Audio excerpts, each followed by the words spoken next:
Hello friends, welcome back to our channel with a new interesting story. कहानी की शुरुआत में हम एक इंटीमेट सीन देखते हैं। मॉर्निंग में जैसे ही लड़की उठती है वो अपने पास एक जेड पेंडेंट पाती है। कुछ टाइम के बाद हमें पता चलता है वो लड़की प्रेग्नेंट है और उसके फादर उसे बहुत ज्यादा बुरा भला कहते हैं। तभी उसके फादर कहते हैं इस बच्चे का बाप कौन है, अगर तुम्हें नहीं पता तो तुम इस बच्चे को गिरा दो, और वो उसे थप्पड़ मार के नीचे गिरा देता है। तभी शुआन को याद आता है कि कैसे उसी की स्टेप सिस्टर ने उसे ड्रग दिया था और वो उसका मजाक उड़ाना चाहती थी, उसके साथ हरेसमेंट करवाना चाहती थी, लेकिन वो वहाँ से भाग गई थी। और भागने के बाद वो फूई के रूम में चली गई थी जहाँ वो सब हुआ था। तभी वो अपने डैड से कहती है कि डैड, वैसे भी मेरी मॉम मर चुकी है और मुझे पता है आप मुझे यहाँ क्यों लेके आए थे, क्योंकि शू फैमिली के जो शेयर्स मेरे पास हैं आपको वो चाहिए थे ना, मैं आपको दे चुकी हूँ, मेरी मॉम मर चुकी है और वैसे भी अब मेरे पास मेरे डैड भी नहीं है, क्योंकि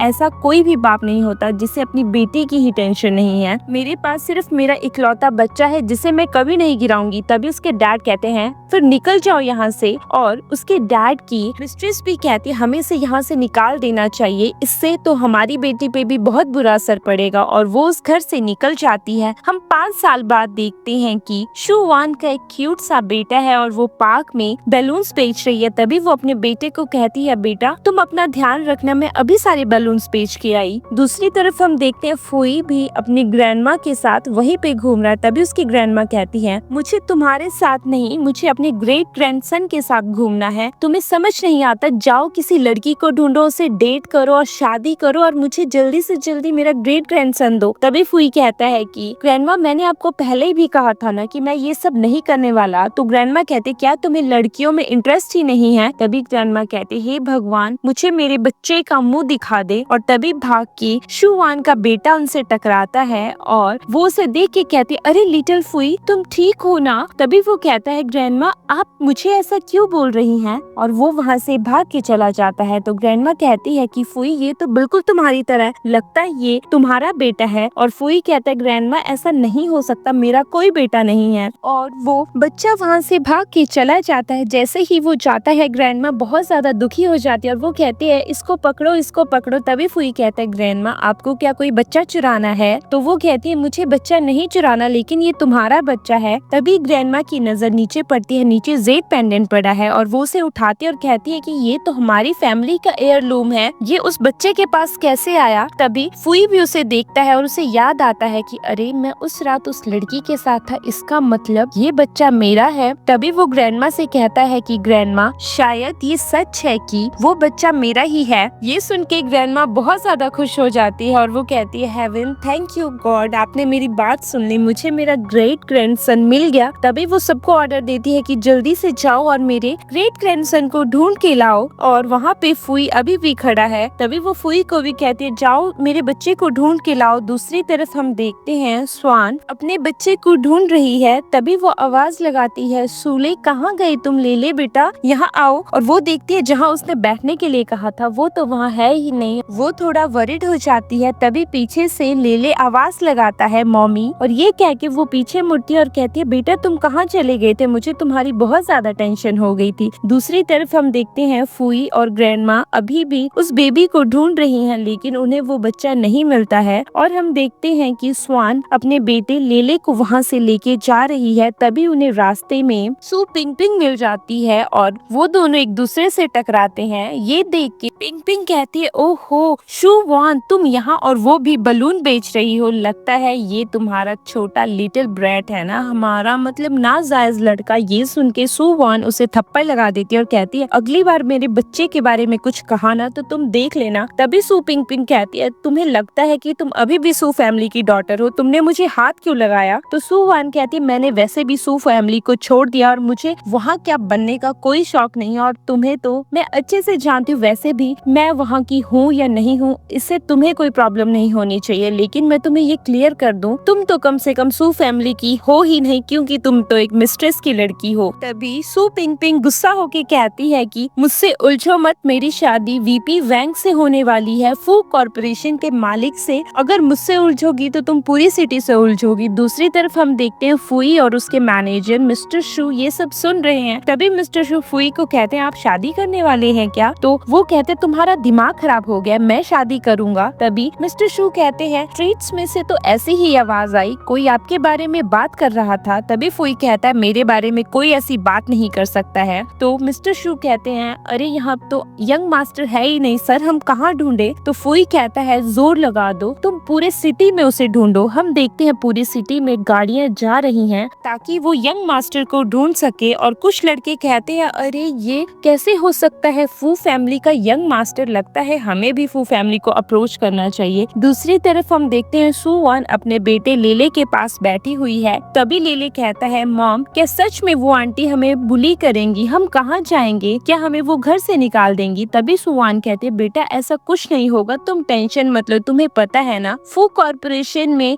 असिस्टेंट के लिए जॉब चल रही है, अगर मेरा सिलेक्शन वहाँ हो जाता है तो मुझे बहुत अच्छी पेमेंट मिलेगी और तुम देख लेना हम बहुत अच्छे से रहेंगे। तभी वो कहता है कि मम्मा सच में अगर ऐसा हुआ तो हम दोनों बच जाएंगे और हमें कोई घर से भी नहीं निकालेगा। तभी उसकी मम्मा कहती है चलो अब घर चलते हैं। हम नेक्स्ट डे देखते हैं शू वान टेस्ट देती है, इंटरव्यू देती है और वो इंटरव्यू में क्लियर हो जाती है। तभी वहाँ का स्टाफ उसे बताता है कि आज से आप यहाँ ज्वाइन कर सकती हैं और आपकी इंटर्न सैलरी 6000 रहेगी, जब आप परमानेंट हो जाएंगे तो आपकी सैलरी 20,000 हो जाएगी। और वो अपना कार्ड देख के बहुत ज्यादा खुश होती है और वो फू कॉर्पोरेशन के बाहर ही खड़ी है। तभी वहाँ पे शू पिंग पिंग आ जाती है और उसे याद आता है कि शू पिंग पिंग ने कहा था कि उसकी शादी वीपी वैन से होने वाली है और उसे याद आता है कि मुझे अब शू पिंग पिंग से कोई भी झगड़ा नहीं करना है, नहीं तो शायद ये मुझे जॉब से निकाल दे। और वो उसे इग्नोर करने लगती है। तभी शू पिंग पिंग कहती है तुम जैसे ट्रैश यहाँ क्या कर रही हो। तो शू वान कहती है कि मैं यहाँ की एम्प्लॉय हूँ। और शू पिंग पिंग कहती है तुम्हें लगता है कि तुम यहाँ काम करने वाली हो, निकलो यहाँ से,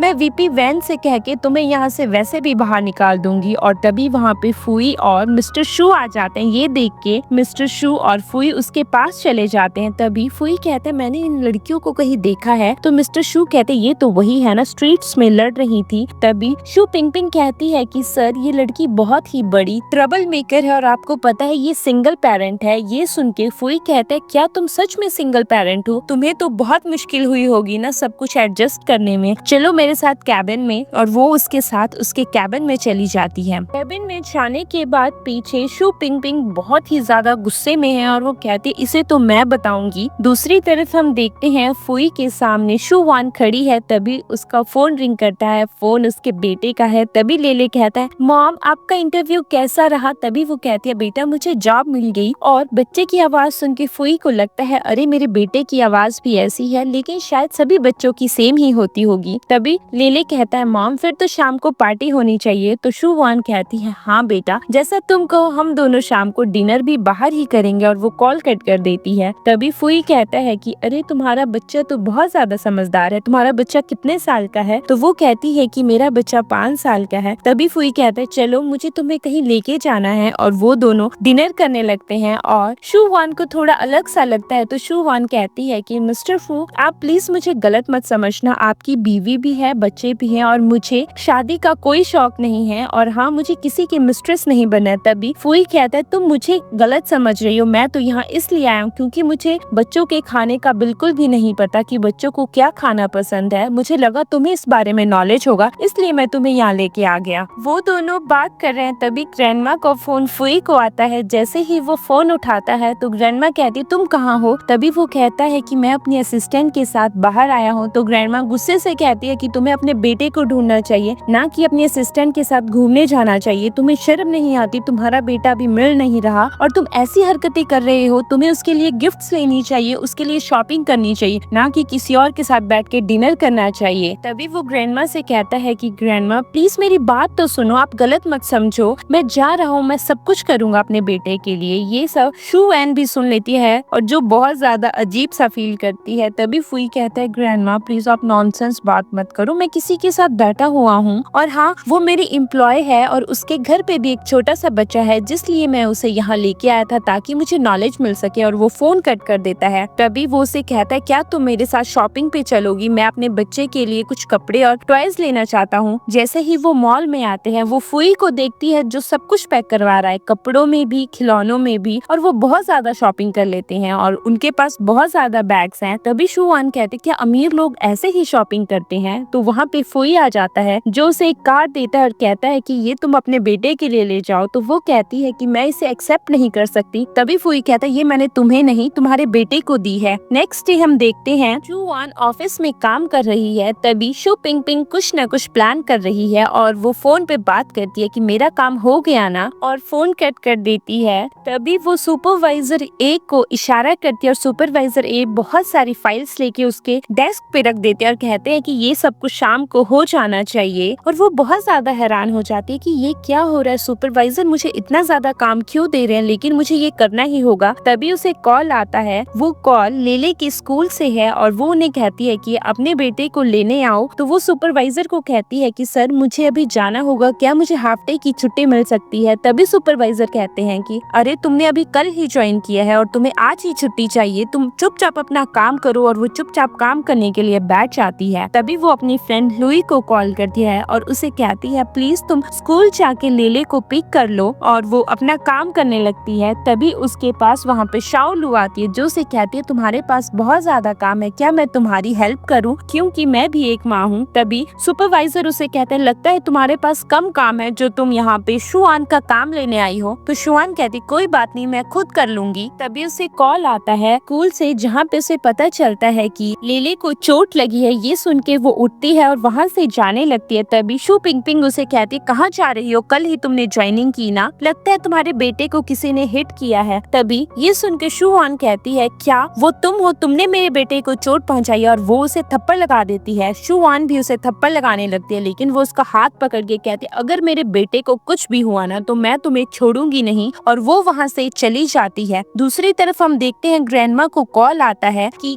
आपका ग्रेट ग्रैंडसन मिल चुका है, क्लॉक किंडरगार्टन में काम करता है। तभी फुई अपनी मीटिंग में है और उसका मैनेजर उसे बताता है कि सर आपका बेटा मिल गया है, वो क्लॉक किंडरगार्टन में काम करता है। हम देखते हैं शुवान उसके स्कूल पहुंचती है। तभी उसे पता चलता है कि अरे इसको तो सच में किसी बच्चे ने बाइट किया और उसके हाथ से ब्लीडिंग हो रही है। तभी वो वहाँ की मिस को कहती है मिस आपने मेरे बेटे को क्यों नहीं भेजा। तो उसकी मिस कहती है कि ये मेरी गलती नहीं है, ये किसी और की गलती है, मुझे पता है कि आपका बेटा बहुत इनोसेंट है। तभी वहाँ पे मिस्टर काओ और मिसेस काओ आ जाते हैं। तो मिसेस काओ कहती है कि तुम्हारा बेटा बहुत ज्यादा बदतमीज है। तभी वहाँ की मिस उसे एक्सप्लेन करती है कि इन दोनों की आपस में फाइट हो गई थी और मिसेस काओ के बेटे ने आपके बेटे को बाइट कर लिया जिस वजह से इसने उसे धक्का दे दिया। ये सब सुन के वो लुई को कहती है लुई तुम्हें जाना चाहिए, मैं इसे अपने आप हैंडल कर लूंगी, और वो वहाँ से चली जाती है। तभी शुआन मिसेस काओ को कहती है आप ऐसा कैसे कर सकती है, मेरे बेटे को इतनी चोट लगी है फिर भी आप उसे स्कूल में रोक रही हैं। तभी मिसेस शाओ कहती है पता नहीं तुम्हारा बेटा कैसा है, इसने मेरे बेटे को धक्का कैसे दिया, और इसने मेरे बेटे को धक्का दिया, ऊपर से मेरे बेटे ने इसको काटा, इसका खून मेरे बेटे के अंदर चला गया, पता नहीं इसे कौन सी बीमारी और जो मेरे बेटे को हो जाएगी, तुम्हें कॉम्पनसेशन तो देना ही होगा। तभी वो कहती है कि कौन सा कॉम्पनसेशन, आपके बेटे ने मेरे बेटे को चोट पहुंचाई है और आप कॉम्पनसेशन की बात करती हैं। तभी मिसेस काओ उसे थप्पड़ लगा देती हैं और कहती है मैं तुम्हें छोड़ूंगी नहीं। ये सब देख के वहाँ पे शू लेले भी बहुत ज्यादा गुस्सा हो जाता है और वो कहता है कि किसी की हिम्मत कैसे हुई मेरी मम्मा को बुली करने की, मेरी मम्मा को मारने की, और मिसेस काओ और शुवान आपस में लड़ने लगती हैं। तभी मिस्टर काओ कहते हैं कि तुम्हें पता है मैं कहाँ से बिलोंग करता हूँ, मैं फू कॉर्पोरेशन से बिलोंग करता हूँ, वीपी का राइट हैंड हूँ मैं। ये सुन के वहाँ की मिस शुवान को पकड़ लेती है और मिसेस काओ उसके बेटे को बहुत ही बुरे तरीके से मारती है, उसका मुंह पूरी तरह से खून में लथपथ हो जाता है और शुआन चिल्ला रही है प्लीज मेरे बेटे को छोड़ दो, मैं कॉम्पनसेशन देने के लिए तैयार हूँ। तभी मिस्टर काओ कहते तुम मुझे कॉम्पनसेशन दोगी, ये वैसे भी फू का ही ऑर्डर था कि मैं तुम्हारे साथ ये सब करूँ। तभी वहाँ पे फुई आ जाता है जो उसे कहता है ये सब यहाँ क्या हो रहा है, और वो जाके शूले के पास जाता है और शुवान भी वहाँ चली जाती है। उसके मुंह में इतनी चोट लगी है कि वो पहचान में भी नहीं आ रहा है। तभी ये देख के फुई खड़ा होता है और वो कहता है ये किसने किया। तभी मिसेस काओ कहती ये सब इसी बच्चे की गलती है और इस लड़की की गलती है, इसने मेरे बच्चे को बुली कैसे किया, अगर इसने मेरे बच्चे को बुली किया ना तो मैं तो इसे सबक सिखाती ही ना। और वैसे भी तुम्हें पता है मेरा हस्बैंड कौन है, मेरा हस्बैंड फू कॉर्पोरेशन में काम करता है और वो वीपी का राइट हैंड है, मुझे लगता है तुम्हें हमसे मैच नहीं करना चाहिए। और ये सुन के मिस्टर काओ भी कहता है कि तुम्हें तो ये पता चल ही गया है ना कि मैं वीपी का राइट हैंड हूँ, तो मुझे नहीं लगता कि तुम अब मुझसे मैस करोगे। तभी फुई कहता तुम्हें पता भी है कॉर्पोरेशन का मालिक कौन है, और तुमने मेरा नाम पूछने की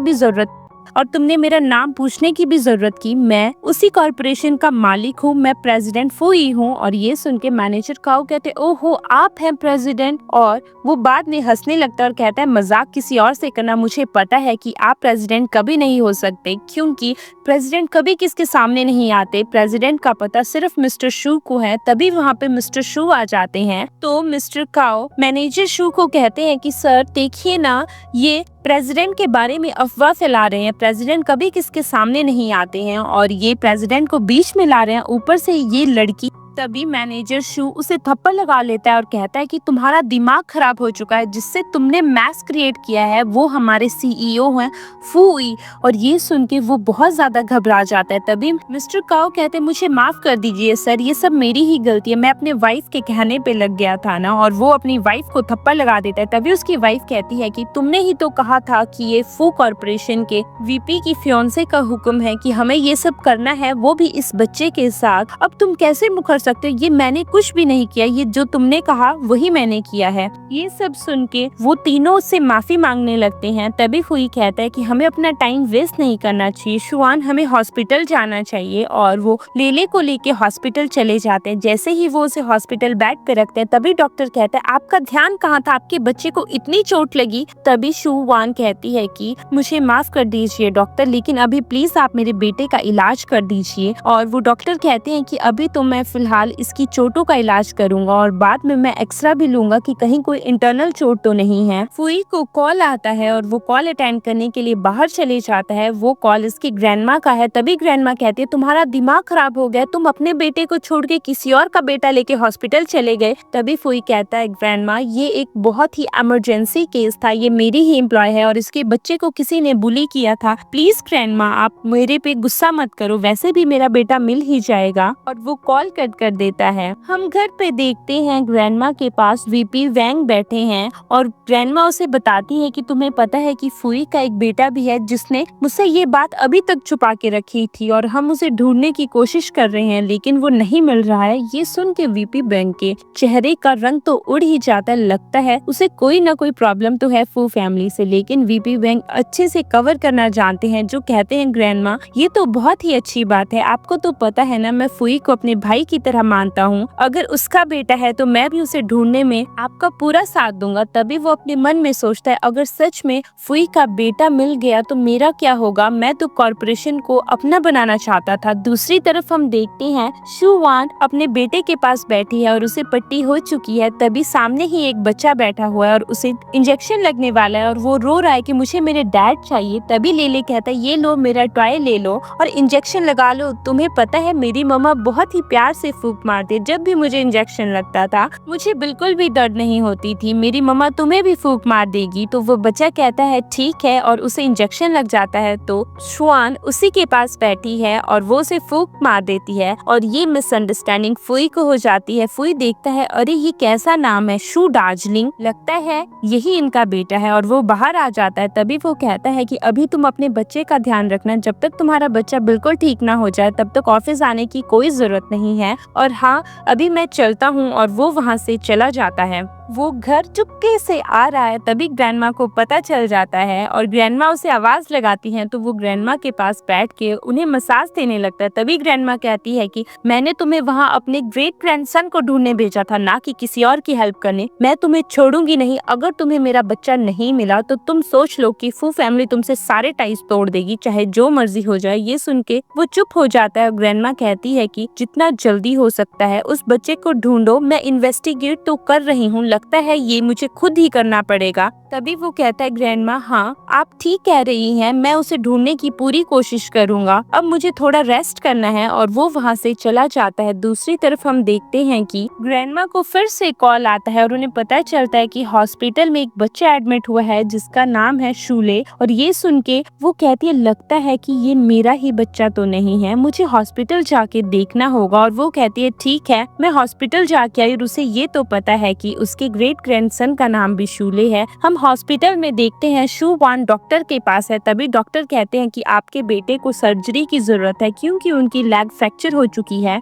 और सर्जरी हमें जल्दी से जल्दी करनी होगी, आप पेमेंट जमा करवा दीजिए। तभी वो कहती है कि डॉक्टर अभी तो मेरे पास नहीं है, लेकिन आप पहले सर्जरी कर दीजिए, उसके बाद पेमेंट हो जाएगी। तो डॉक्टर कहते हैं ऐसा नहीं हो सकता, आपको पहले पेमेंट ही करनी होगी। अगर आपके पास अभी पैसे नहीं है तो मैं आपको कहना चाहता हूँ 3 महीने के अंदर अंदर आप सर्जरी करवा लेना। अगर आप 3 महीने के बाद करवाएंगी तो वो बच्चे के लेग के लिए बिल्कुल भी अच्छा नहीं होगा। और ये सुन के वो वहाँ से चली जाती है। वो अपने बच्चे को लेके वहाँ से डिस्चार्ज हो जाती है। तभी वहाँ ग्रैंडमा पहुँचती है और वो डॉक्टर को पूछती है कि मेरा ग्रेट ग्रैंडसन कहाँ है। तभी डॉक्टर उसे बताता है कि अरे मैडम, वो तो अभी अभी डिस्चार्ज हो गए हैं, लेकिन आप टेंशन मत लीजिए, सब कुछ सही हो जाएगा। तभी ग्रैंडमा कहती है कि उनका कोई एड्रेस, तो वो कहता है एड्रेस तो नहीं है, लेकिन आपके ग्रेट ग्रैंडसन को चोट लगी है और उनका ऑपरेशन होना है, तो 3 महीने के अंदर वो इस हॉस्पिटल में जरूर आएगा। ये सुन के ग्रैंडमा को बहुत ज्यादा दुख होता है कि सच में उसके बच्चे को चोट लगी है। हम दूसरी तरफ देखते हैं शुआन पैसा इकट्ठा करने के लिए कभी पैम्पलेट्स बांटती है, कभी वो रोड पे झाड़ू देती है और ये सब मिस्टर शू और फुई देख लेते हैं और मिस्टर शू से कहते हैं कि ये सब क्या हो रहा है सर,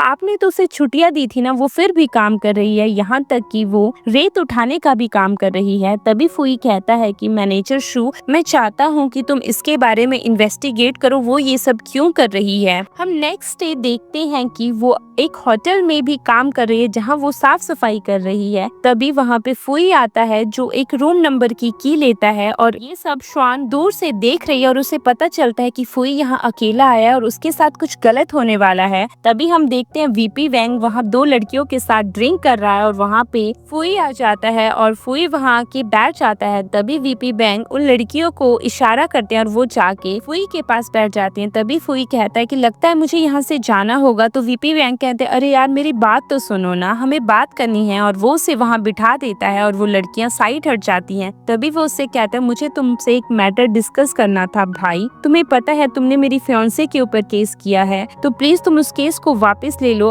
वो मेरी फियांसे और मैं उससे शादी करने वाला हूँ, प्लीज मेरे लिए तो तुम ये कर ही सकते हो। तभी फुई कहता है ठीक है, अब मैं यहाँ से चलता हूँ और वो वहाँ से जाने लगता है। तभी वीपी वैंग कहते हैं अब मेरे साथ एक ड्रिंक तो कर लो ना, और वो मना कर देता है। तभी वो कहता है अरे ग्रैंडमा को कितना बुरा लगेगा कि तुम अपने ही भाई से लड़ रहे हो। तो ये सुन के फुई उस ड्रिंक के गिलास को ले लेता है। हम देखते हैं कि वीपी वैंग ने उस ड्रिंक में कुछ मिलाया है और वो वही ड्रिंक पी लेता है। ड्रिंक पीने के बाद उसे नशा होने लगता है। तभी वीपी वैंग ताली बजा के वहाँ लड़कियों को बुलाता है और वहाँ लड़की आ जाती है जो फुई को टच करने लगती है। तभी फुई उन्हें धक्का देके रूम से बाहर निकल जाता है। हम देखते हैं वीपी वैंग भी बाहर आता है अपने बॉडीगार्ड के साथ और वो उन्हें कहता है जल्दी से जल्दी उसे ढूंढो, वैसे भी उसने ड्रग लिया है, वो ज्यादा दूर तो नहीं जा सकता। दूसरी तरफ हम देखते हैं शू वान उसे एक रूम में खींच लेती है। तभी वीपी वैंग का मैनेजर कहता है कि सर कल की हेडलाइंस भी तैयार हैं कि फू कॉर्पोरेशन का मालिक फुई कियो के साथ एक होटल में पकड़ा गया। तभी हम दूसरी तरफ देखते हैं फुई की कंडीशन बहुत ज्यादा बुरी है और वो शुआन को कहता है कि अरे तुम भी वी वैन के साथ मिली हुई हो। तभी वो कहती है अरे मैं नहीं मिली हूँ, अगर मैं मिली होती तो मैं आपको क्यों बचाती। ये सुन के फुई कहता है थैंक यू, तुमने मुझे बचा लिया, और वो उसे किस करने लगता है। तभी वो कहती है सर आप क्या कर रहे हैं। तो फुई कहता है मुझे माफ कर दो, मैं खुद पे कंट्रोल नहीं कर पा रहा, प्लीज मुझे हॉस्पिटल लेके चलो। और शुआन सोचती है बाहर तो वीपी वैंग है, लगता है मुझे ही इसकी हेल्प करनी होगी, वैसे भी इसने मेरे बेटे की हेल्प की थी, और वो उसे किस कर देती है और वो दोनों इंटीमेट हो जाते हैं। नेक्स्ट मॉर्निंग हम देखते हैं फुई उसे कहता है कि मैं तुम्हारी सारी रिस्पॉन्सिबिलिटी लेने के लिए तैयार हूँ। ये सुन के शुआन कहते हैं मुझे किसी को अपनी कोई भी रिस्पॉन्सिबिलिटी नहीं देनी है, मेरा बच्चा है, मैं अपनी और अपने बच्चे की रिस्पॉन्सिबिलिटी खुद उठा सकती हूँ, आपकी कोई जरूरत नहीं है। ये सुन के फुई को थोड़ा बुरा लगता है और वो बाद में उससे पूछता है तुम्हें फिर क्या चाहिए, और वो कहते हैं मुझे कुछ नहीं चाहिए। फिर उसे याद आता है कि उसे तो सच में पैसे चाहिए अपने बेटे की सर्जरी के लिए, और शुआन उससे कहती है मुझे $100,000 चाहिए। ये सुन के फुई बहुत ज्यादा गुस्सा हो जाता है और वो उसे चेक काट के दे देता है और वो वहाँ से बाहर चली जाती है। कुछ देर के बाद वो मैनेजर शू को कॉल करता है और कहता है कि मुझे यहाँ से पिक करने आओ। तभी मैनेजर शू कहता है सर आप तो शुआन के साथ थे, क्या हुआ। तभी वो कहता है उस लड़की के बारे में बिल्कुल भी बात मत करो, वो तो पैसों की बहुत ही बड़ी ग्रीडी है। तभी मैनेजर कहता है कि सर वो पैसों की ग्रीडी नहीं है, उन्हें अपने बच्चे की सर्जरी के लिए पैसे चाहिए। ये सुन के फूई सोचता है मैंने उसे कितना गलत समझा, वो तो अपने बच्चे को बचाने की कोशिश कर रही थी। नेक्स्ट डे हम देखते हैं श्वान अपने बेटे को लेके हॉस्पिटल जाती है। तभी वो डॉक्टर वैन से मिलने की कोशिश करती है तो वहाँ पे नर्स कहती है उनका तो शेड्यूल इस मंथ बहुत ज्यादा टाइट है। तो वो कहती है कि प्लीज आप कुछ कीजिए, अगर मेरे बेटे की सर्जरी 3 महीने के अंदर नहीं हुई तो मेरे बेटे का पैर कभी ठीक नहीं होगा। तभी नर्स कहती है ठीक है, मैं तुम्हारे डॉक्यूमेंट बीच में कहीं घुसा दूंगी, तुम टेंशन मत लो। और वो कहती है जाओ, अब 3rd फ्लोर में डॉक्टर वैन बैठे हुए हैं, तुम उनसे मिल लो। तो वो थैंक यू कह के वहाँ से चली जाती है। तभी नर्स उसका नाम पढ़ती है और बेटे का, तो वो खुश हो जाती है और कहती है लगता है ये फू फैमिली का वही बच्चा है। दूसरी तरफ हम देखते हैं शू पिंग पिंग और उसकी मॉम डॉक्टर वैन से बात कर रहे हैं। हमें पता चलता है कि वो प्रेग्नेंट है। तभी वो उससे कहती है कि डॉक्टर मैं प्रेग्नेंट हूँ और फू फैमिली का बच्चा मेरे अंदर है। तभी डॉक्टर कहते हैं कि हाँ मैं समझ गया। तो उसकी मॉम कहती है कि अब आपको इसका ध्यान रखना है। तो डॉक्टर कहते हैं अगर मैं इसका ध्यान रखूंगा तो फू फैमिली को मेरा भी ध्यान रखना होगा। और वो दोनों बाहर आ जाते हैं। तभी वहाँ पे श्वान और लेले भी आ जाते हैं और वो दोनों एक दूसरे से टकरा जाते हैं। उन दोनों को देख के शू पिंग पिंग कहती है तुम यहाँ क्या कर रही हो, तुम मेरा पीछा यहाँ भी कर रही हो, जो तुमने हरकत की ना फू कॉर्पोरेशन मुझे निकालने वाली थी, मैं तुम्हें छोड़ूंगी नहीं। अभी श्वान कहती है ये सब तुम्हारी ही गलती है। और पीछे से डॉक्टर वैन आ जाते हैं जो कहते हैं यहाँ क्या हो रहा है। तभी श्वान कहती है कि डॉक्टर मैं अपने बेटे को लेके आ गई हूँ और सर्जरी के सारे पैसे भी मेरे पास है, प्लीज आप सर्जरी का इंतजाम करिए। तभी शू पिंग पिंग की मॉम कहती है कि ये सर्जरी नहीं होने वाली है क्योंकि ये मेरी बेटी का डॉक्टर है और मैं नहीं चाहती कि ये तुम्हारे बेटे की सर्जरी करे। और वो से कहती है श्वान अपने बेटे को लेके यहाँ से निकल जाओ। तभी शू पिंग पिंग कहती है मॉम लगता है ये हमें स्कीम करना चाहती है। श्वान कहती है कि मैंने अपने बच्चे के लिए खुद पैसे लाए हैं, प्लीज ऐसा मत करिए। तभी वो उसे धक्का दे देती है और ये देख के लेले बहुत ज्यादा गुस्सा हो जाता है और वो शू पिंग पिंग को धक्का दे देता है। तो शू पिंग पिंग की मॉम कहती है तुम्हारी हिम्मत कैसे हुई मेरी बेटी को धक्का देने की, मैं तुम्हें छोड़ूंगी नहीं। और वो लेले को धक्का दे देती है। दूसरी तरफ हम देखते हैं दूसरा डॉक्टर ग्रैंडमा को वीडियो कॉल पे दिखा रहा है कि आपका ग्रेट ग्रैंडसन यहाँ है। और हम देखते हैं कि शू वॉन और शू पिंग पिंग की मॉम और शू पिंग पिंग आपस में लड़ रहे हैं और झगड़े में उस डॉक्टर का फोन नीचे गिर जाता है। ये देख के ग्रैंडमा बहुत ज्यादा ट्रबल में आ जाते हैं और सोच के पता नहीं बच्चे को क्या हो गया। तभी डॉक्टर वैंग कहते हैं कि निकल जाओ यहाँ से, मुझे कोई सर्जरी नहीं करनी है। और शू पिंग पिंग भी कहती है कि हाँ ये तुम्हारा इलाज नहीं करने वाले हैं क्योंकि इन्हें मेरा ऑर्डर है और मेरे पेट में फू फैमिली का वारिस पल रहा है। और ये देख के दूसरा डॉक्टर कहता है कि डॉक्टर वैंग आप ऐसा कैसे कर सकती हैं, हमारे लिए पेशेंट अमीर हो या गरीब हो, हमारे लिए तो वो पेशेंट ही, आप सर्जरी की तैयारी कीजिए। दूसरी तरफ हम देखते हैं ग्रैंडमा फूई को कॉल करती है और कहती है तुम्हारा बेटा ट्रबल में है और जल्दी से वहाँ आओ। तो वो अपने मैनेजर को कहता है कि कुछ लोगों का इंतजाम करो जो मेरे बच्चे को बुली कर रहे हैं, मैं उन्हें छोड़ूंगी नहीं। हम देखते हैं शू पिंग पिंग कहती है कि मैं फू कॉर्पोरेशन की होने वाली मालकिन हूँ और मुझे लगता है मुझे इस डॉक्टर को निकाल के डॉक्टर वैन को यहाँ का डायरेक्टर बनाना चाहिए। तभी वो दूसरा डॉक्टर कहता है कि यहाँ हम पैसों के लिए काम नहीं करते, हमारे अंदर इंसानियत भी है। और ये सुन के वो फिर से कहता है कि मैं चाहता हूँ इस बच्चे का सर्जरी जल्दी से जल्दी हो, अगर नहीं हुई तो इस बच्चे की टांग बहुत ही बुरी तरह से खराब हो जाएगी। तभी शू पिंग पिंग कहती है अरे अच्छा इसकी टांग में प्रॉब्लम है, लगता है मुझे इसकी टांग तोड़नी ही होगी, जब टांग टूट जाएगी सर्जरी का मजा तो तभी आएगा। और वो शू वॉन के पास जाके कहती है कि अब मैं तुम्हें बताती हूँ कि तुम्हारे बच्चे के साथ क्या होता है। तभी श्वांग कहती है वैसे भी तुम एक मिस्ट्रेस की बेटी हो, अभी शादी से पहले तुम एक बच्चा जन्म दे रही हो, वो भी तो एक मिस्ट्रेस का ही काम हो। ये सुन के वो से थप्पड़ लगा देती है और वो लेले को मारने लगती है। तभी दूसरा डॉक्टर कहता है प्लीज ऐसा कुछ भी मत कीजिए। और वो जैसे ही डंडा मारने वाली है वहाँ पे ग्रैंडमा आ जाती है जो कहती है किसकी हिम्मत हुई मेरे ग्रेट ग्रैंडसन को हाथ लगाने की, मैं उसे छोड़ूंगी नहीं। और वो ऑर्डर देती है सबको पकड़ लिया जाए और वो शू पिंग पिंग को थप्पड़ मारती है और उसकी मॉम को भी। तभी वो डॉक्टर वैंग को कहती है कि आप ऐसा कैसे कर सकते हैं, ये हॉस्पिटल हमारे अंडर काम करता है और हमने आपको यही कहा था कि यहाँ पे सबका इलाज होना चाहिए। तो शू पिंग पिंग कहती है कि आप होती कौन है ये कहने वाली, मैं शू कॉर्पोरेशन के मालिक के बच्चे की माँ बनने वाली हूँ। और वो उसे बहुत बुरे तरह से मारती है और वो ऑर्डर देती है इन्हें यहाँ से ले जाया जाए। तभी वो लेले को देख के कहती है बेटा तुम ठीक हो ना, तुम्हें कहीं चोट तो नहीं लगी ना? तो वो कहता है मैंने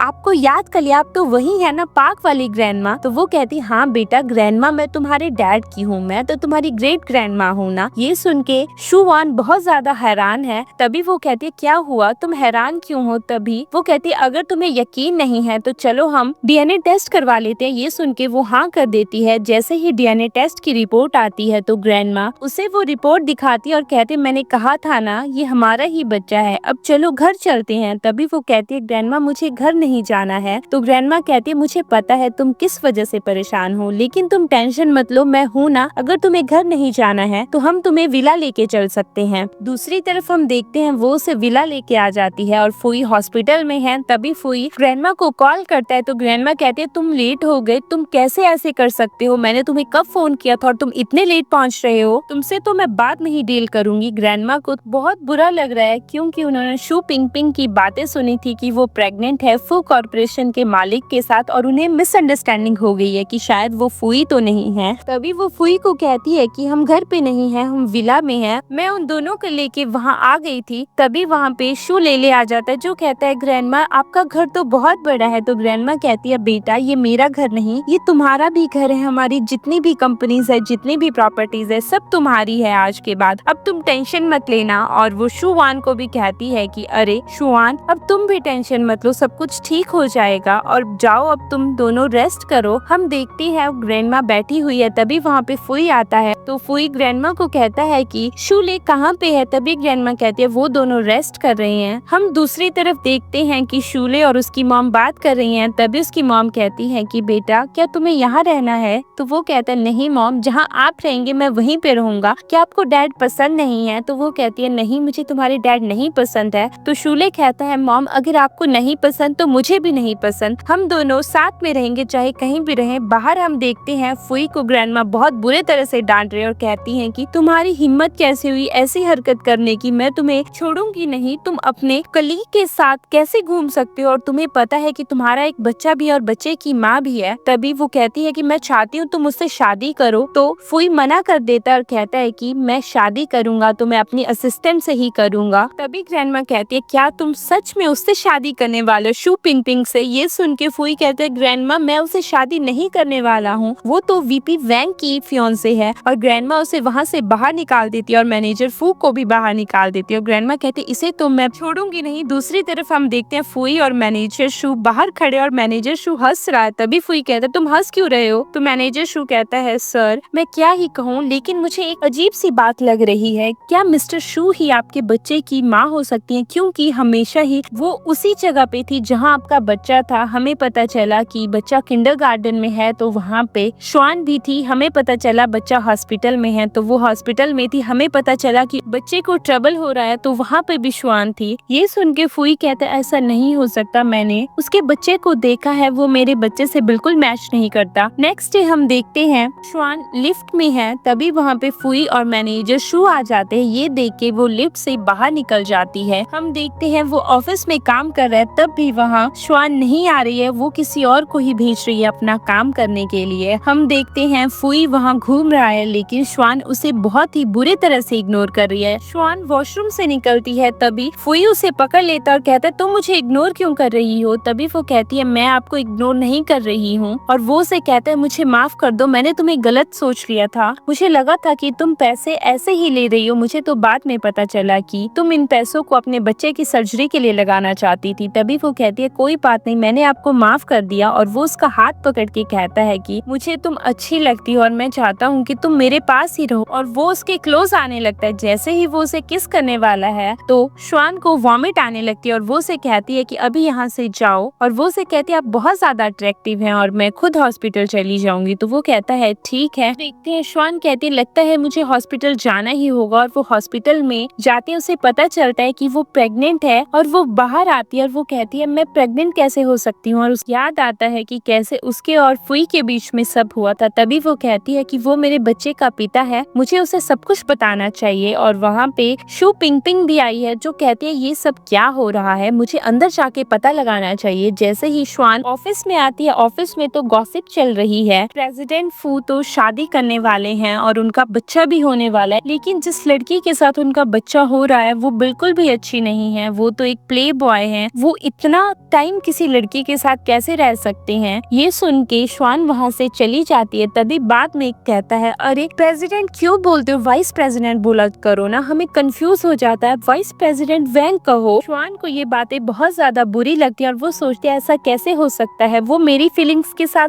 कैसा ऐसे कर सकता है। और वो उसके ऑफिस में जाके उसे एक लेटर देती है। तो फुई कहता है ये क्या है। तभी वो कहती है कि ये मेरा रेजिग्नेशन लेटर है, वैसे भी मैं अपने बच्चे के पिता से शादी करने वाली हूँ। और वो वहाँ से चली जाती है। ये सुन के फुई को बहुत ज्यादा गुस्सा आता है। वो कहता है कि इतने सालों से तो वो यहाँ नहीं था, मुझे लगता है वो उसे फोर्स कर रहा है, मुझे कुछ न कुछ करना ही होगा। हम देखते हैं ग्रैंडमा को सब कुछ पता चल जाता है कि जिसे फुई पसंद करता है और जो उसके बच्चे की माँ घर पे है वो एक ही लड़की है। और ग्रैंडमा बहुत ज्यादा खुश हो जाती है, अब इसे तो मैं बताऊंगी। तभी ग्रैंडमा उसे कहती है, फुई मैं चाहती हूँ कि तुम अपने बच्चे की माँ से शादी कर लो। तो वो कहता है कि ग्रैंडमा मैंने आपको कह दिया है ना कि मैं उससे शादी नहीं करने वाला। तो ग्रैंडमा कहती है फिर तुम्हारे बेटे का क्या होगा। तो वो कहता है ग्रैंडमा मैं उन्हें पूरे पैसे देने के लिए तैयार हूँ, मैं उनकी रिस्पॉन्सिबिलिटी उठाने के लिए तैयार हूँ। फुई फिर से कहता है ग्रैंडमा मैं अपने असिस्टेंट से ही शादी करने वाला हूँ। और ग्रैंडमा खुश होकर कहती है ठीक है तुम उसी से शादी कर लो। दूसरी तरफ हम देखते हैं कि श्वान अपने रूम में बैठी और वो बहुत ज्यादा गुस्से में है। तभी उसे याद आता है सच में ऑफिस में कैसी बातें हो रही थी, फुई ऐसा कैसे कर सकता है, अब मैं इस बच्चे का क्या करूं, मैं इस बच्चे को अकेले कैसे पालूंगी, वैसे ही मैंने शूले को भी अकेले ही पाला था। वो ऐसा ही सोच रही है। तभी उसे ग्रैंडमा की कॉल आती है और ग्रैंडमा उसे कहती है बेटा हम कल शॉपिंग के लिए चलेंगे। तो वो कहती है ग्रैंडमा मेरे पास सब कुछ है ना। तो ग्रैंडमा कहती है कि बेटा इतने सालों से जो तुमने और लेले ने सफर किया, मैं चाहती हूँ अब ऐसा कुछ ना हो, तो मैं तुम्हें अपने साथ लेके जाना चाहती हूँ। तो वो कहती है ठीक है ग्रैंडमा हम चलेंगे। हम देखते हैं मॉल में शू पिंग पिंग और उसकी मॉम भी घूम रही हैं। तभी वो कहती है कि मॉम जब से वीपी वैंग को पता चला मैं प्रेग्नेंट हूँ वो मुझे इग्नोर करने लगा, एक बार वो उसे डिवोर्स दे दे ताकि मैं उससे शादी कर लूँ और हमारा बच्चा फू कॉर्पोरेशन का मालिक बन जाएगा। तभी उसकी मॉम कहती है तुम टेंशन मत लो, ये बच्चा ही तो हमारे पास प्ले कार्ड है फू फैमिली में घुसने का, बस तुम आराम से वीपी को अपनी तरफ करते रहो जिससे हमारा काम अच्छे से हो जाएगा। और वो दोनों खुश होने लगती हैं। तभी उसकी मॉम कहती है ये बच्चा ही तो हमारी मास्टर की है ना। तो शू पिंग पिंग भी कहती है हाँ मॉम ये बच्चा ही हमारी मास्टर की है फू कॉर्पोरेशन में घूमने की। और उसे एक नेकलेस पसंद आता है। जैसे ही वो उस नेकलेस को टच करने वाली है तभी वहाँ पे शू वान भी उस नेकलेस को टच करने वाली है। तभी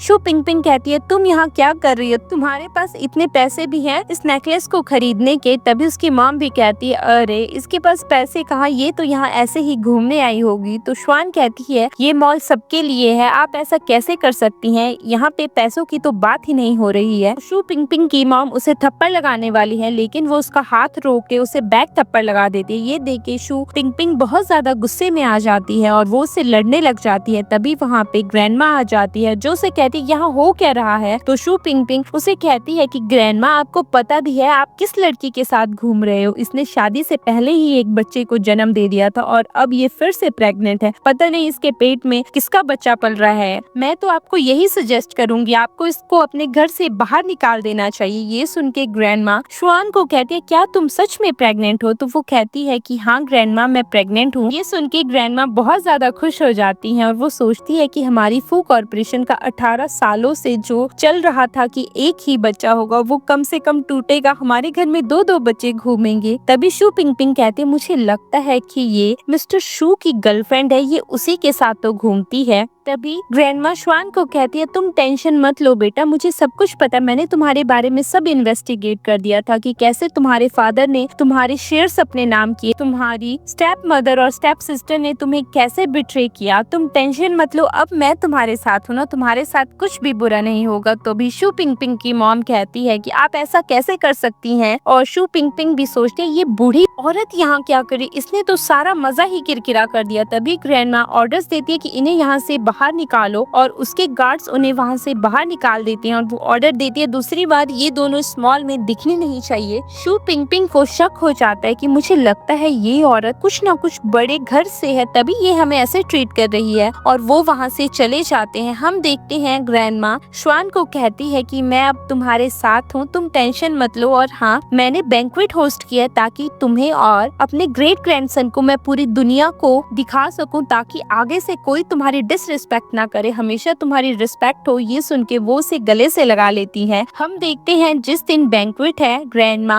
और ग्रेट ग्रैंडसन यानी कि शू लेले और श्वान वहाँ पे बैठे हुए हैं। तभी ग्रैंडमा फुई को कॉल करती है और कहती है तुम यहाँ कर क्या रहे हो, तुम अभी तक यहाँ क्यों नहीं पहुँचे? तो वो कहते ग्रैंडमा मैं अभी आ रहा हूँ। तभी ग्रैंडमा श्वान को कहती है कि तुम जाके थोड़ी बाहर की हवा लो, अगर मेरा वो गधा ग्रैंडसन आएगा तो मैं उसे तुम्हारे पास भेज दूंगी। ये सुन के वो बाहर चली जाती है। उसके बाहर जाने के बाद फुई वहाँ आता है और वो अपने बेटे को मिलता है। तभी शू लेले कहता है आप मेरे पापा हो? तो वो कहता है हाँ मैं तुम्हारा पापा हूँ। तो शू लेले कहता है मुझे आपसे बात नहीं करनी, क्योंकि आप मेरी मम्मा को पसंद नहीं करते ना, जो मेरी मम्मा को पसंद नहीं करता उसे मैं भी पसंद नहीं करता। तभी ग्रैंडमा कहती है अब जाओ इसकी मम्मा से मिल के आओ, उससे बात करो, और वो बाहर चला जाता है। हम देखते हैं दूसरी तरफ बाहर पार्टी चल रही है, वहाँ पे वीपी वैंग, यहाँ तक कि शू पिंगपिंग, उसके मॉम, डैड और बहुत सारे लोग आए और सब लोग आपस में बात कर रहे हैं। और शू पिंगपिंग को और वीपी वैंग को ये मिसअंडरस्टैंडिंग हुई है कि जो शू पिंगपिंग के पेट में बच्चा पल रहा है, ग्रैंडमा उसे अनाउंस करने वाली है सबको कि ये मेरा ग्रेट ग्रैंडसन है, यानी कि फू कॉर्पोरेशन का आने वाला मालिक। और वो खुद को बहुत ज्यादा फ्लॉन्ट कर रही है और सब लोग उनके बारे में ही बात कर रहे हैं कि अरे शू फैमिली ने तो कितना बड़ा हाथ मारा है, उनकी बेटी प्रेग्नेंट है, वो भी शू कॉर्पोरेशन के प्रेसिडेंट के साथ, लगता है उसके मुंह में तो अब सोने का चम्मच है और बच्चे के मुंह में भी सोने का चम्मच है। सब लोग बात कर रहे हैं अरे शू फैमिली की बेटी को तो फू फैमिली में जाने का मौका मिला, और सब लोग आपस में चीयर्स करके वो वाइन पी लेते हैं। तभी वहाँ पे श्वान आ जाती है और शू पिंगपिंग श्वान को देके उसके पास चली जाती है और उसके मॉम एंड डैड भी वहाँ खड़े हैं। तभी वो उसे कहती है तुम यहाँ क्या कर रही हो, तुम्हारे शुगर डैडी कहाँ हैं? तभी वो कहती शू पिंगपिंग तुम कैसी बातें कर रही हो? तो शू पिंगपिंग की मॉम कहती है तुमने वैसे ही हमें कहीं का नहीं छोड़ा था 5 साल पहले, अब देखो मेरी बेटी को वो फू फैमिली में जाने वाली है। तभी उसके डैड कहते हैं कि हमें इसे परेशान नहीं करना चाहिए, और सब लोग आपस में बात करने लगते हैं कि अरे जो 5 साल पहले हुआ था ये तो श्वान है ना, पिंगपिंग ने इसे टारगेट किया था और इसे ड्रग दिया था। इसके डैड को सब कुछ पता होने के बाद भी इसका डैड पिंगपिंग का ही साथ दे रहा है, लेकिन पावर बोलती है क्योंकि पिंगपिंग के पीछे फू कॉर्पोरेशन का हाथ है, इसलिए तो आजकल सच्चाई की कोई वैल्यू नहीं रही है। तभी शू पिंगपिंग कहती है सिक्योरिटी आप किसका वेट कर रहे हैं, इसे यहाँ से बाहर निकालो। और वहाँ पे मैनेजर शू आ जाते हैं जो सिक्योरिटी को थप्पड़ लगा कहते हैं निकलो यहाँ से। और ये सब देख के वहाँ पे सब लोग हैरान हो जाते हैं, ये हो क्या रहा है कि मिस्टर शू तो प्रेसिडेंट फू के लेफ्ट हैंड है, ऐसा कैसे हो सकता है, ये इसका साथ दे रहे, लगता है कोई ना कोई तो बड़ी बात है। और सब लोग आपस में बात करने लगता है इन दोनों का आपस में कोई ना कोई रिलेशनशिप है। तभी श्वान कहते हैं हम दोनों के बीच में ऐसा कुछ नहीं है। और फिर से शू पिंगपिंग कहती है मुझे लगता है कि इसके पेट में जो बच्चा पल रहा है वो मिस्टर शू का है। तो मिस्टर शू कहते हैं ऐसा कुछ भी नहीं है, और वो खुश भी हो जाते हैं कि अरे सच में मैडम प्रेग्नेंट है। तभी शू पिंगपिंग की मॉम कहती है कि हद होती है ऐसी लड़की की, वो यहाँ आके कर क्या रही है, और वो से कहती है यहाँ से निकल जाओ। और पीछे से वीपी वैंग आ जाता है जो कहता है यहाँ हो क्या रहा है। तभी उसकी मॉम कहती है कि इसने शू पिंगपिंग को डिसरिस्पेक्ट करने की कोशिश की है, और आप तो प्रेसिडेंट वैंग है ना, इसलिए हमें आपकी टेंशन हो रही थी क्योंकि ये आपकी फियांसे और इसके पेट में आपका बच्चा पल रहा है। तभी वो भी कहती है वीपी वैंग ये मुझे बहुत ही ह्यूमिलेट कर रहा था, ऊपर से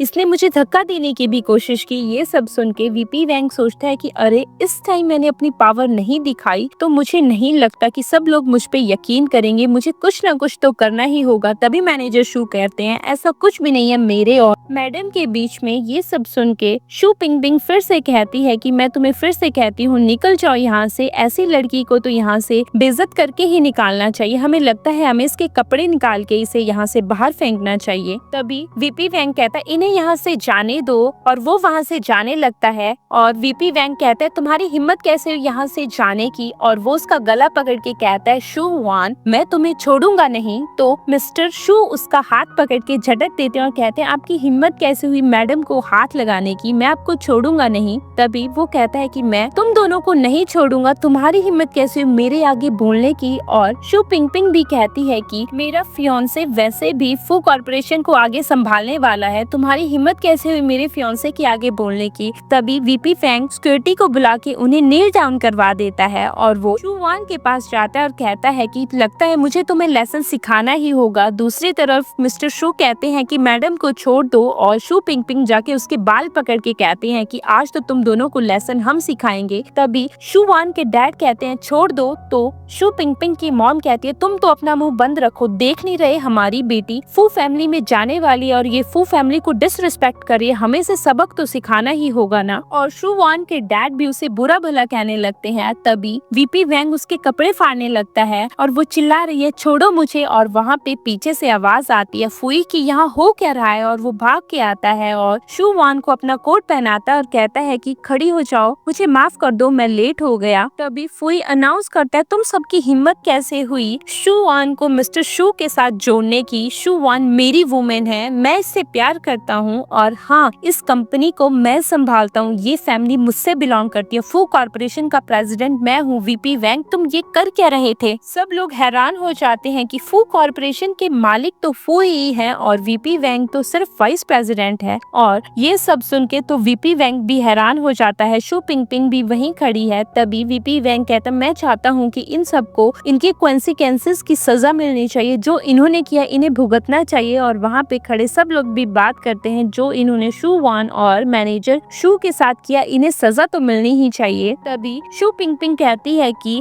प्रेसिडेंट फू आप ऐसा कैसे कर सकते हैं, आपको पता है शू वान प्रेग्नेंट है, पता नहीं वो किसके बच्चे के साथ प्रेग्नेंट है। तभी वो उसे पूछता है शू वान क्या तुम सच में प्रेग्नेंट हो, तो वो कहती है हाँ मैं प्रेग्नेंट हूँ। तो फुई कहता है तुम्हें ये मुझे बताना चाहिए था ना, मुझे किसी और से पता चल रहा है। तभी वो कहती है कि मुझे माफ कर दो, मैं तुम्हें बताना चाहती थी। तो वो कहता है तुम्हारा यही रीजन था मुझे छोड़ने का, लेकिन अब मैं तुम्हें जाने नहीं दूंगा। दूसरी तरफ हम देखते हैं कि सब लोग आपस में बात कर रहे हैं ये सब हो क्या रहा है, हमें तो यहाँ इसलिए बुलाया गया था कि ये फैमिली बैंक्वेट होने वाला है, इसमें अनाउंस होने वाला है कि यहाँ बच्चा आने वाला है, वो भी फू कॉर्पोरेशन का, लगता है ये शू श्वान का ही बच्चा है जो यहाँ आने वाला है, जिस वजह से ये बैंक्वेट स्टार्ट करवाया गया था। ओहो शू पिंगपिंग तो अपनी तरफ ले रही थी, वीपी वैंग भी लगता है ये लोग हमसे झूठ कह रहे थे। तभी शू पिंगपिंग को वीपी वैंग कहता है कि हमें कुछ न कुछ करके शू वान के बच्चे को मारना होगा, तुम उसे धक्का दे दो। तो वो कहती है मैं ऐसा कैसे कर सकती हूँ, मैं ऐसा कुछ भी नहीं कर सकती। तो वीपी वैंग कहता है अगर तुम उसे धक्का दे दोगी तो उसका मिसकैरेज हो जाएगा और जो फुई का बच्चा पीछे बचता है उसे तो मैं अपने तरीके से हैंडल कर लूंगा। और वो उसकी बातों पे यकीन करके उसके पास जाके कहती है सिस्टर मुझे माफ कर दो, और वो उसे धक्का दे देती है। जैसे ही वो उसे धक्का देती है फुई भी नीचे गिर जाता है और शू वान उसके ऊपर गिरती है, जिस वजह से फुई थोड़ा फेंट हो जाता है। तो शू वान कहती है कि उठो क्या हुआ, तो वो कहता है कुछ नहीं मैं ठीक हूँ। अभी मैनेजर शू उसे खड़ा करते हैं तो शू वान शू पिंगपिंग को थप्पड़ लगाती है और कहती है तुम्हारी हिम्मत कैसे हुई मेरे बच्चे को हार्म करने की, मैं तुम्हें छोड़ूंगी नहीं। तभी शू पिंगपिंग कहते मैंने तुम्हें धक्का नहीं दिया, तुम खुद से गिरी हो। और उसकी मॉम भी कहती है तुम मेरी बच्ची के ऊपर इल्जाम कैसे लगा सकती हो, यहाँ सब ने देखा है कि तुम खुद से गिरी हो, ना कि मेरी बेटी ने तुम्हें धक्का दिया है। वीपी वैंग भी शू पिंगपिंग का ही साथ देता है और कहता है कि हाँ शू पिंगपिंग ने तुम्हें धक्का नहीं दिया, यहाँ पे सब लोगों ने देखा है, तुम ऐसा कैसे कर सकती हो। यहाँ पे ग्रैंडमा आ जाती है और ग्रैंडमा कहती है यहाँ हो क्या रहा है। तो ग्रैंडमा आगे आके कहती है कि ये सब क्या चल रहा है यहाँ पे। तो शू पिंगपिंग ग्रैंडमा को देख के हैरान हो जाते और कहती ये तो वही बूढ़ी औरत है। तो वीपी वैंग कहता है कि ग्रैंडमा से बात करो। तभी वो हेलो ग्रैंडमा कहती है। तो ग्रैंडमा वीपी वैंग को कहती है मुझे पता था तुम ऐसे ही लड़की को पसंद करोगे। तभी वो कहता है ग्रैंडमा मुझे पता है आपने ये बैंक्वेट क्यों होस्ट करवाया, आपने फू फैमिली के आने वाले बच्चे के लिए ये किया है ना, और मुझे पता है कि शू पिंगपिंग के पेट में मेरा बच्चा पल रहा है जिस वजह से आपने ये बैंक्वेट होस्ट करवाया है। लेकिन शू शू वैन ने यहाँ आके सब कुछ खराब कर दिया। वैसे भी शू फैमिली ने इसके साथ सारे रिश्ते तोड़ दिए हैं। तभी उसके डैड भी कहते हैं कि हाँ, हमने शू वान के साथ सारे रिश्ते तोड़ दिए हैं, प्लीज आप इसकी वजह से शू पिंग को ब्लेम मत करना। तभी ग्रैंडमा कहती है मैं यहाँ जस्टिस के लिए आई हूँ, वो भी शू वान के जस्टिस के लिए। ये सब सुन के सब लोग हैरान हो जाते हैं, क्या शू वान के यहाँ हो क्या रहा है। लगता है शू फैमिली की बायोलॉजिकल डॉटर को उसका हक मिलने वाला है। तभी वो कहते हैं यहाँ पे जो गलत है वो शू पिंग है, ना कि शू वान। तो वीपी वैंग कहता है ग्रैंडमा आप ऐसा कैसे कर सकती हैं। तो ग्रैंडमा कहती है तुम तो अपना मुंह बंद ही रखो। और तभी वो एक फाइल उसे देके कहती है मैंने तुम पे ब्लाइंडली ट्रस्ट किया था, लेकिन मुझे पता है तुम इतने टाइम से कर क्या रहे थे, कैसी प्लानिंग कर रहे थे हमारा फू कॉर्पोरेशन लेने। तभी वो ग्रैंडमा से माफी मांगने लगता है और अपने पैरों के बल बैठ के कहता है ग्रैंडमा मुझे माफ कर दो। तो ग्रैंडमा कहती है कि मैंने तुम्हें हमेशा चांसेस दिए, लेकिन तुम कभी नहीं समझ पाए, तुमने कभी हमारी फैमिली को हमारा समझा ही नहीं। तभी वीपी वैंग कहता है कि ग्रैंडमा ये शू पिंग है, इसी ने मेरे दिमाग में ये सब बातें भरी है, मुझे माफ कर दीजिए ग्रैंडमा। तभी ये सब सुन के शू पिंग कहती है मैंने तुम्हारे दिमाग में ये बातें भरी है, तुमने ही तो कहा शू वान को जाके किक करो, उसे धक्का दे दो ताकि उसका बच्चा मर जाए, और तुमने ये भी तो कहा था कि मैं फुई के बच्चे को बाद में मार दूंगा। ये सुन के वीपी वैंग शू पिंग को नीचे गिरा के धक्का दे देता है और वो ग्रैंडमा के पास जाके फिर से कहता है कि ग्रैंडमा आपने ये बैंक्वेट होस्ट तो करवाया था ना मेरे बच्चे के लिए। तभी ग्रैंडमा कहती है ये सब तुम्हारे बच्चे के लिए नहीं, ये सब फुई के बच्चे के लिए है, और तुम ऐसा कैसे सोच सकते हो कि मैं तुम्हारे लिए ये सब करूँ। सब लोग ये सुन के हैरान हो जाते हैं और आपस में बातें करने लगती है। और ग्रैंडमा कहते हैं इसे जेल भेजना होगा। तो वीपी वैंग कहता है ग्रैंडमा मुझे जेल नहीं जाना है, प्लीज मुझे लास्ट बार माफ कर दीजिए। तो ग्रैंडमा कहती है जो फुई डिसीजन लेगा वही फाइनल होगा, क्योंकि फुई ही इस कॉर्पोरेशन का हेड है। और वो फुई के पास जाके कहता है प्लीज भाई मुझे माफ कर दो। तभी फुई कहता मैंने हमेशा तुम्हें माफ किया और मुझे पता था कि तुम क्या क्या कर रहे हो, लेकिन मैंने हमेशा तुम पे ब्लाइंडली ट्रस्ट किया, लेकिन तुमने मेरा ट्रस्ट तोड़ दिया। और वो शू वान के पास जाके भी कहता है प्लीज मैडम मुझे माफ कर दो, लेकिन वो उसे माफ नहीं करती। तभी शू वांग अपने डैड को कहती है कि डैड आपने कभी मेरा साथ नहीं दिया, चाहे मैं क्यों ना सही थी। तो उसके डैड कहते हैं मुझे माफ कर दो बेटा, ये सब मेरी ही गलती है। और वो शू पिंग की मॉम को थप्पड़ लगा देते हैं और कहते हैं ये सब इसी की गलती, इसी के कहने पे मैंने ये सब कुछ किया। तभी शू वान कहती है डैड ये सब आपकी गलती है, क्योंकि आपने मुझ पे ट्रस्ट ना करते हो किसी और के ऊपर ट्रस्ट किया। और वहाँ पे वीपी वैन शू पिंग को नीचे गिरा के उसे लात से मारने लगता है और कहता है मैं इस बच्चे को छोड़ूंगा नहीं।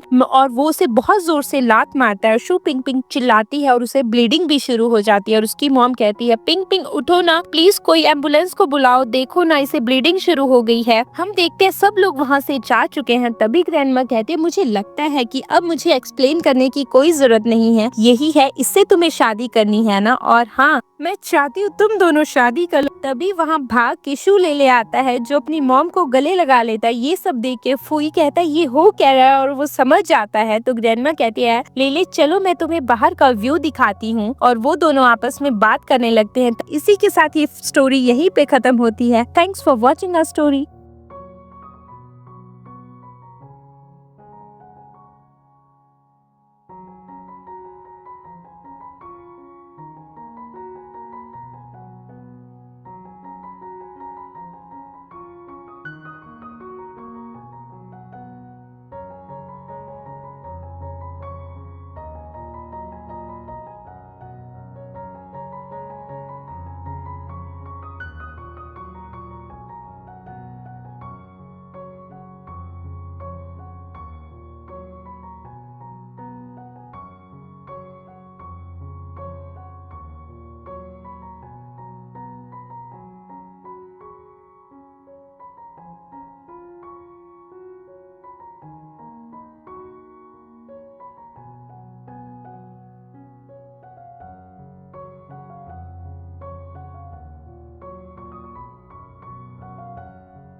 इसी के साथ ये स्टोरी यहीं पे खत्म होती है। Thanks for watching our story.